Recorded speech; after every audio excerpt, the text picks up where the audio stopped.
Hey, and welcome back to Pottery with Patrick.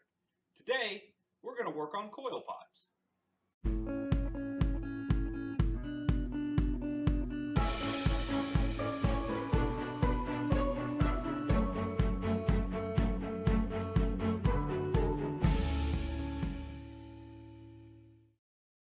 Just like with our other projects, our first step is to talk about the tools we're going to use to complete this one. I have mine laid out here in front of me. We'll be using our canvas board, a rolling pin, our fettling knife or needle tool, our clay knife, our serrated rib, and if we don't have a serrated rib, we'll use a plastic knife or a fork. We'll be using our metal rib. We'll be using our wire tool. We'll be using a nondescript soda.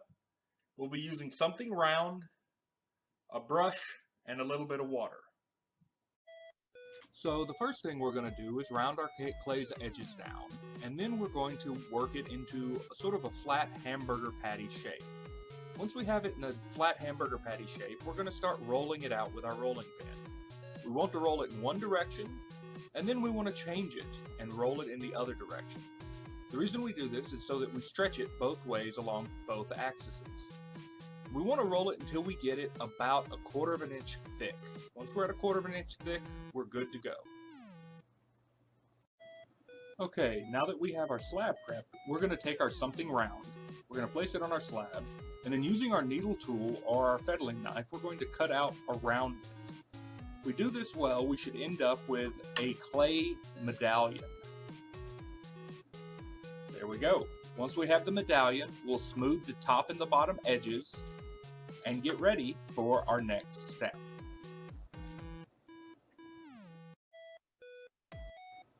Okay, now that we have our medallion ready, we're going to start working on our coils. We're going to tap down the edges of about half a pound of clay, and then we're going to squeeze it into a candy bar shape. A half pound makes a pretty big candy bar, so we're going to end up cutting it in half. Once we have it cut in half, we're going to start rolling it. You want to apply a little bit of pressure, and you want to roll the full length of your hand. Don't just roll your fingertips, but go from your fingertips all the way to your palms, and work your hands from the inside out. You want to do this until the clay is about the thickness of a finger. I use a pinky, but you may end up using a forefinger or a thumb. Once you have it about that thickness, you want to flatten it just a bit so you make it oblong. By making it oblong, you're actually giving it a side and then a top and then a bottom. Good job. So now that we have a coil and a medallion, we're going to start scoring it to get them ready to join. We're going to start on our medallion scoring from the inside out. Be sure not to go around in a circle. You want to work from the inside out so that you have a lot of little short lines and not one long one. You don't want to make the score too deep, just a nice little scratching of the surface. With the coil, the easiest thing to do is to roll it up and then score around just like you did with the medallion, going from the inside out, not making a circular motion. Once you have these two scored and ready to go, we're good for our next step. Good job. Now that we have our slab and coil scored, we're going to hydrate them with just a little bit of water or slip. Once we have them hydrated, we're going to begin attaching the coil to the slab. We're going to attach it to the top surface of the slab. If we did it to the side, it would want to pull away once it dried. We're going to do this by applying pressure and giving it a little bit of a wiggle. Once we work our way around, we're going to cut the end of the coil at about a 45 or so that we give a nice little ramp for us to continue up on. We're going to hydrate that ramp and go the rest of the way and work our coil all the way up and onto itself. Once we get to the end of this, we're going to cut another 45 so that we have a nice wide seam for our next coil to join onto.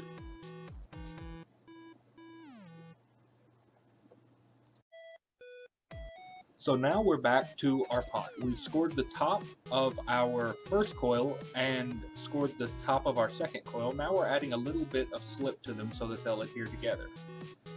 We've cut the second coil at a 45, so that it would fit in right where we left off with the last one. Now what we're going to do is we're going to compress and push down, giving it a little bit of a wiggle and continuing around the form. You can see where we did our initial 45 and made our little ramp, how well that's transferring into the rest of the pot. Once we get done with this, we'll cut ourselves another 45 and continue.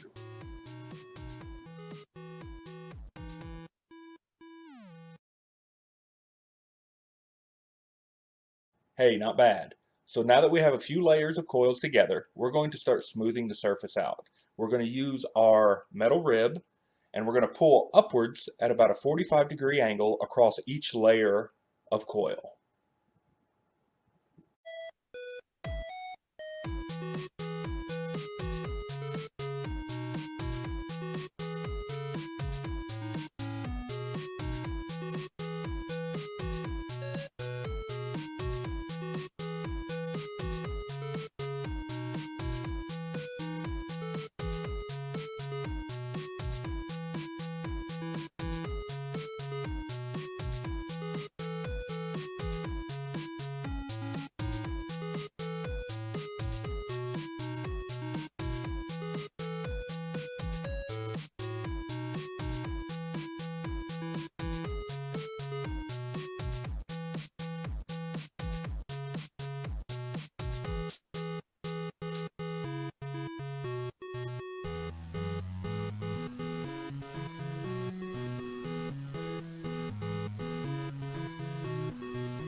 I'm going to continue the smoothing on the inside as well using our clay knife. I'm going to use the rounded over end and pull upwards at a 45-degree angle, kind of like what I did on the outside.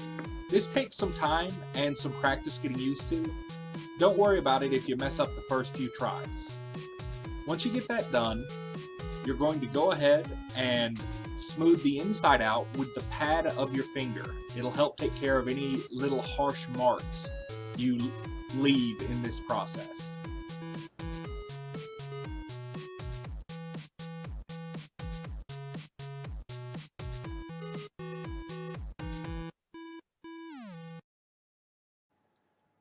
Now, in order to mimic the shape of our nondescript carbonated soda bottle, we're going to have to stack a few of our coils so that they come in and a few of our coils so that they come out. All you need to do that is angle them inward or outward as you stack.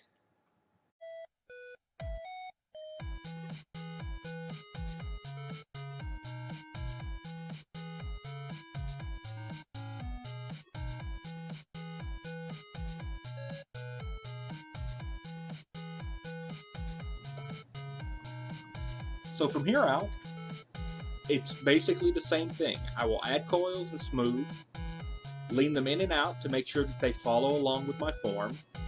I'll be very patient with the smoothing to make sure that I don't leave a lot of boogers on the clay. I'll add more coils, stack it higher, smooth it, add more coils, stack it higher, smooth it. Just wash, rinse, and repeat until I get to the form that I like. Now once you're to the form you like, you can go ahead and sign it. There you go. Be sure to make sure you clean up the bottom so that there's no hard bits down there that'll scratch the tabletop. And try your best to stay as close to your form as you can. We want these to lean in and lean out so that we can understand how to use coils. Good job.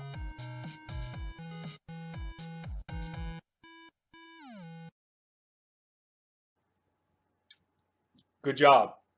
Be sure to clean up all the edges so that you don't have any sharp bits and take all the clay boogers off of it. Don't forget to make sure the bottom's nice and clean so it doesn't scratch and put your name on it. I'll see you next time. Till then, keep making.